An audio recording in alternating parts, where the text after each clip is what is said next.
दरम्यान आदित्य ठाकरे आणि मोहित कंबोज यांच्या भेटीवरून मंत्री संजय शिरसाट यांनी मात्र ठाकरे गटावर जोरदार निशाणा साधलाय। भाजपवर बेछूट आरोप करणारे आता त्यांच्याकडे जाण्यासाठी कारण शोधतायत असा टोला संजय शिरसाट यांनी लगावलाय। तर दुसरीकडे सुप्रिया सुळे यांनी मात्र आदित्य ठाकरे यांची पाठराखण केली आहे। राजकीय विषय आणि कौटुंबिक भेटी वेगवेगळ्या आहेत। कुणाच्या लेकीच्या वाढदिवसाला गेल्यास काय बिघडलं असं सुप्रिया सुळे यांनी म्हटलंय।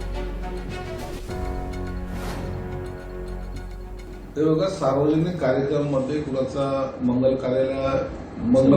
कार्यक्रम असेल किंवा एखाद्याचा दुःखद काही घटना असेल, गेलं पाहिजे हे राजकारणातलं अलिखित संकेत असतात। म्हणून आदित्य गेल्याचं काही वाईट नाही, परंतु मनामध्ये त्यांच्या काय चाललंय हे जर पाहिलं तर मला असं वाटतं की जे बेछूट आरोप करत होते म्हणजे लिमिटच्या बाहेर, ते आता त्या लग्नाला जाण्यामागचं कारण आहे की त्यांना वे भाजपकडे अप्रोच होण्याचा वे ते शोधतायत आणि म्हणून ते आज मनोज त्या कुंभोजच्या कार्यक्रमामध्ये गेले।